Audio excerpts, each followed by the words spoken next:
যে যিটো সময়ত আমি অসমবাসী ৰাইজে এই বিহাৰী মাৰোৱাৰী বাঙালী পাঞ্জাবীৰ যি আচলতে অসমত দপদপনি চলাইছে সেই দপদপনিৰ বিৰুদ্ধে যি আমি অৱস্থান কৰিছো অসমীয়া জাতিয়ে সেই কথাটোত মুখ্যমন্ত্ৰী হিমন্ত বিশ্ব শৰ্মাই মানে বিপথে পৰিচালিত কৰিবৰ কাৰণে তেওঁ যোৱাকালি কি কথা কৈ দিলে যে তিনিচুকীয়াত বোলে মিয়াৰ আগ্ৰাসন হৈছে আপোনালোকে গৈ চাব প্ৰথমতে তিনিচুকীয়াত মিয়াৰ আগ্ৰাসন চলিছে না বহিৰাগত বিহাৰী আগ্ৰাসন চলিছে তিনিচুকীয়াত আজি খিলঞ্জীয়া মানুহক মাৰপিট কৰা মানুহবিলাক গুপ্তা উপাধি দেখোন সেই গুপ্তা উপাধিবিলাক মিয়া নেকি আজি জয়ছোৱা আৰু গুপ্তাই আপোনাৰ তাত আমাৰ চুতীয়া মানুহক মাৰিছে পিটিছে আমি সেইটো দেখি আছো যিকোনো মুহূৰ্তত তিনিচুকীয়া চহৰত আমাৰ খিলঞ্জীয়া মৰাণ মতক লোকসকলে মাৰপিটৰ বলি হ'বলগীয়া আমি দেখিছো আজি মাৰ খোৱা মানুহবিলাকতো আমি দেখিছো তাৰ মৰাণ মানুহবিলাক তাৰ মতক মানুহবিলাক আৰু যিবিলাকে মাৰিছে সেই মৰা মানুহবিলাক গুপ্তা জয়ছোৱাল গতিকে তিনিচুকীয়া চহৰখন কাৰ আণ্ডাৰত আছে আমি সকলোৱে দেখিছো গতিকে আজিৰ দিনটোত মুখ্যমন্ত্ৰীয়ে মিছা কথা কৈ অসমত মানে এটা বেলেগ এটা পৰিৱেশ তৈয়াৰ কৰিব খুজিছে এই মুহূৰ্তত মুখ্যমন্ত্ৰীয়ে অচিনাকি কথাটো কিয় আনিছে যে এই যে বহিৰাগত যিবিলাক বিহাৰী মাৰোৱাৰী পাঞ্জাবী বাঙালী যিবিলাকে অসমত দপদপাই আছে বৰ্তমান সময়ত বিজেপি চৰকাৰৰ দিনত সেই কথা বতৰাবিলাক লুকুৱাবৰ কাৰণে আজি আপোনাৰ অচিনাকি কনচেপ্টটো আনিছে সেই কথা বতৰাবিলাক লুকুৱাবৰ কাৰণে আজি বাঘ হাজৰিকা নাছিল বুলি কথাটো তেওঁ কৈছে আজি শংকৰ আজান নহয় শংকৰ মাধৱ হ'ব লাগে সেই কথাটো কিয় কৈছে তেওঁ মুঠতে সেই কথাটো কোৱাৰ মূল কথা হৈছে বৰ্তমান সময়ত যি ধৰণৰ বহিৰাগতৰ আগ্ৰাসন হৈছে এই আগ্ৰাসনৰ কথা লুকুৱাবৰ কাৰণে বৰ্তমান সময়ত যি ধৰণে আচলতে অসমৰ মূল মাটিবিলাক আজি খিলঞ্জীয়া মানুহৰ হাতৰ পৰা আদানী আম্বানীৰ হাতলৈ তুলি দিয়া হৈছে সেই কথা বতৰাবিলাক লুকুৱাবৰ কাৰণে আজি মোগলৰ বিৰুদ্ধে তেওঁলোকে যুদ্ধৰ কথা কৈছে আজি মোগলৰ বিৰুদ্ধে যুদ্ধ বুলি কৈ তেওঁলোকে কি কৰিলে আপোনালোকে নিশ্চয় দেখা পাইছে আজি 6 শিডুল অঞ্চলৰ মাটি আদানী আম্বানীক পাৱাৰ প্ৰজেক্ট নিৰ্মাণ কৰিবৰ কাৰণে মাটি এৰি দিয়া হৈছে এটকা দৰত মাটি গতাইছে আদানীক আজি পাৱাৰ প্ৰজেক্টৰ কাৰণে সেই কথা বতৰাবিলাক লুকুৱাবৰ কাৰণে মুখ্যমন্ত্ৰীয়ে আজি আপোনাৰ মোগলৰ বিৰুদ্ধে যুদ্ধ বুলি কৈছে সেই মোগলৰ বিৰুদ্ধে তেওঁ যুদ্ধ ঘোষণা কৰোতে আমাৰ কাৰ কি লাভ হৈছে আজি 14 চনৰ পৰা য'ত উচ্ছেদ কৰা হৈছে মোগল বুলি সেই মোগলৰ মাটি খিলঞ্জীয়া মানুহে পাইছে নে নাই সেই মাটিৰ মালিক কোন হৈছে সেই মাটিৰ মালিক ৰামদেৱ হৈছে সেই মাটিৰ মালিক আপোনাৰ আদানী হৈছে সেই মাটিৰ মালিক আপোনাৰ আম্বানী হৈছে আৰু তাৰ সমান্তৰালভাৱে বিজেপিৰ মন্ত্ৰী বিধায়কবিলাকে মুখ্যমন্ত্ৰীৰ পৰা আৰম্ভ কৰি তেওঁৰ পত্নীৰ পৰা আৰম্ভ কৰি তেওঁৰ যিবিলাক দাদা ব্ৰিগেডৰ আচলতে মন্ত্ৰী আজি পীযুষ হাজৰিকা আজি জয়ন্ত মল্ল বৰুৱা আজি অশোক সিংঘাল সেই মানুহবিলাকৰ আচলতে শ বিঘা মাটি সম্পত্তি বাঢ়িছে সেইটোৱে বেছিক কথা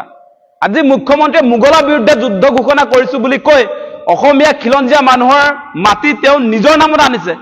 আপোনালোকে এটা হিচাপ দি দিম এতিয়া আপোনালোকে চাব সেই কথা বতৰাবিলাক আজি তেওঁ যিটো সময়ত আচলতে অচিনাকি মানুহৰ বিৰুদ্ধে যে কথা বতৰাবিলাক কৈ এটা পলিটিকেল বাতাবৰণ আনিবলৈ যে খুজিছে এই সময়ছোৱাত যদি আমি মুখ্যমন্ত্ৰীৰ সম্পত্তিৰ তালিকাটো চাওঁ এই তালিকাবিলাক লুকুৱাবৰ কাৰণে তেওঁ সেই কথা বতৰাবিলাক কৈ থাকে সেইকাৰণে মই আপোনালোকক আনিছো সেই কথাখিনি আজি যেন তেওঁ যে কৈ আছে যে তিনিচুকীয়াত আচলতে মিয়াই আগ্ৰাসন কৰিছে বুলি যে কৈছে তিনিচুকীয়াত কোনে আগ্ৰাসন কৰিছে জানেনে তিনিচুকীয়াত বিহাৰী কথাটো মই কৈছোৱেই বিহাৰী মাৰোৱাৰী আপোনাৰ পাঞ্জাবী তেওঁলোকৰ সমান্তৰালভাৱে আৰু এগৰাকী মানুহ ওলাইছে সেইটো হৈছে মুখ্যমন্ত্ৰী হিমন্ত বিশ্ব শৰ্মা তেওঁ আজি তিনিচুকীয়া চহৰখন দখল কৰিছে চহৰখনৰ কাষত লাগি থকা যিবিলাক মাটি সেই মাটি কব্জা কৰিছে মুখ্যমন্ত্ৰীয়ে মোৰ ইয়াত ফটো আছে আজি তিনিচুকীয়াত শুকান পুখুৰীত যিটো চাহ বাগিচা অসমৰ চাগে আটাইতকৈ ডাঙৰ চাহ বাগিচা সেই চাহ বাগিচাটো কাৰ মুখ্যমন্ত্ৰী হিমন্ত বিশ্ব শৰ্মাৰ তিনিচুকীয়া টাউনৰ লগত যিটো লাগি আছে আজি তাত চানমাৰী চাহ বাগিচা বুলি এটা চাহ বাগিচা আছে সেই চাহ বাগিচা কাৰ মুখ্যমন্ত্ৰী হিমন্ত বিশ্ব শৰ্মাৰ আগ্ৰাসন কোনে চলাইছে তিনিচুকীয়াত মুখ্যমন্ত্ৰীয়ে চলাই আছে আজি আপোনালোকে চাব তিনিচুকীয়াত মই এই দুটা চাহ বাগিচাৰ কথা কৈছো একদম চহৰৰ গাতে লাগি থকা আৰু আপোনাৰ সেই চাহ বাগিচাৰ কাষে দিয়ে হাইৱেটো লৈ গৈছে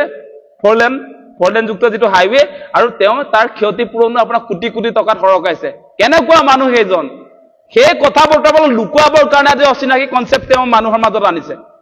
তেওঁৰ সম্পত্তিৰ পাহাৰবিলাক যাতে মানুহে পাহৰি যায় তেওঁ সম্পত্তি যেনেকৈ গোটাইছে মুখ্যমন্ত্ৰী হোৱাৰ সুবাদত সেই কথা বতৰাবিলাক যে চৰ্চালৈ যাতে নাহে তাৰ কাৰণে তেওঁ অচিনাকি কনচেপ্ট আনিছে তাৰ কাৰণে তেওঁ আজি আজান পীৰ নাছিলে বুলি ক'বলৈ আহিছে বাঘ হাজৰিকা নাছিলে বুলি ক'বলৈ আহিছে তেওঁৰ সম্পত্তিৰ তালিকা বহুত দীঘলীয়া কেৱল তিনিচুকীয়াত নহয় আজি আপোনাৰ কাজিৰঙাৰ কাঞ্চনজুৰি চাহ বাগিচা আজি আপোনাৰ বাণী গ্ৰীণ ৰিজৰ্ট কাজিৰঙাৰ 5 ষ্টাৰ যিটো আপোনাৰ হোটেল সেইবিলাক কাৰ প্ৰপাৰ্টি আজি যদি আপুনি চাই কাজিৰঙাৰ পৰা আৰু অলপ আগলৈ আহক, তেতিয়া নগাঁও দাৰিগজিত 106 বিঘা মাটি কাৰ? এইবিলাক কৃষকৰ মাটি তেওঁ কেনেকে আচলতে ইণ্ডাষ্ট্ৰিয়েল লেণ্ডলৈ পৰিৱৰ্তন কৰিছে সেই কথা বতৰাবিলাক আমি নজনা নহয়। আৰু আপোনালোকে বান্দিয়া ইণ্টাৰনেশ্যনেল স্কুলৰ কাৰণে যিটো মাটি তেওঁ ল'লে আমিনগাঁৱত 29 বিঘা মাটি চৰকাৰী মাটি আছিলে নে নাই, সেই কথা বতৰাবিলাক লুকুৱাবৰ কাৰণে অচিনাকি বুলি যিটো কনচেপ্ট তেওঁ আনিছে, সেইটো কিন্তু আমি কেতিয়াও হ'বলৈ দিব নোৱাৰো। মূল কথাত আমি ধৰিম। আজি আপোনাৰ তেওঁ এই যে আপোনাৰ মোগলৰ বিৰুদ্ধে যুদ্ধ, অচিনাকি মানুহৰ যুদ্ধ বুলি কৈ এটা টিভি চেনেলৰ পৰা 7টা টিভি চেনেলৰ মালিক হৈ গ'ল। সেই কথাটো আমি নোকোৱাকে নাথাকিম নহয়। প্ৰথমটো নিউজ লাইভটোহে আছিলে, নিউজ লাইভৰ পৰা এতিয়া নৰ্থ ইষ্ট লাইভ আহিলে, আজি আপোনাৰ টাইম এইড আহিলে, আজি আপোনালোকে দেখিব ৰং চেনেল আহিছে, ৰামধেনু আহিছে, আজি নিয়মীয়া বাৰ্তা বুলি যিখন বাতৰি কাকত, সেই কাকতৰ মালিক তেওঁ হ'ল। আজি 12-18 যিটো আলোচনী, সেই তাৰ মালিক হ'ল হিমন্ত বিশ্ব শৰ্মা। আজি মেকডনাল্ড বুলি যিটো আপোনাৰ ডাঙৰ এটা গুৱাহাটীত জানে নহয়, সেই অনুষ্ঠানটোৰ মালিক আজি হিমন্ত বিশ্ব শৰ্মা। আজি গণেশগুৰিত তেখেতৰ মাটি, আজি গণেশগুৰিত মাটি, জুৰোডত মাটি, খ্ৰীষ্টান বস্তিত মাটি, উজান বজাৰত মাটি, মাজুলীতো প্ৰায় 40 বিঘা মাটি ইতিমধ্যে মুখ্যমন্ত্ৰীয়ে কিনিছে পুতেকৰ নামত। সেই খবৰবিলাক আজি আহিছে আৰু আছে এইবিলাক ডাটা। আৰু মোৰ হাতততো আপোনাৰ সেই নগাঁও দাৰিগজিৰ 106 বিঘা মাটিৰ পট্টা কাৰ পৰা লৈছে, পট্টাদাৰ কোন আছিলে, এইবিলাক কেনেকে ট্ৰেন্সফাৰ হৈছে, সেই ডাটাবিলাকো আছে। গতিকে মুখ্যমন্ত্ৰীয়ে সেই নিজৰ আচলতে যি ধৰণে সম্পত্তিৰ পাহাৰ তেওঁ গোটালে, তেওঁ পৰিয়ালে গোটালে, সেইবিলাক লুকুৱাবৰ কাৰণে অচিনাকিৰ কথা কৈছে। তেওঁ যি ধৰণে বৰ্তমান সময়ত আপোনালোকে সাংঘাতিক কথা কিছুমান নিশ্চয় সেইকেইদিন দেখিবলৈ পাইছে। তেওঁ যে এতিয়া আজান পীৰ নাছিলে বুলি যে কৈছে, যে শংকৰ আজানৰ দেশ নহয় অসম, সেই কথা যে কৈছে, শংকৰ আজানৰ কথা আমি কিয় কওঁ? শংকৰ আজানৰ কথা সেইকাৰণে কওঁ, আমি একতাৰ কাৰণে, সম্প্ৰীতিৰ কাৰণে সেই কথা কওঁ। শংকৰ মাধৱ হয়, শংকৰ মাধৱ আমাৰ গুৰু, সেই কথা নোহোৱা নহয়। শংকৰ মাধৱ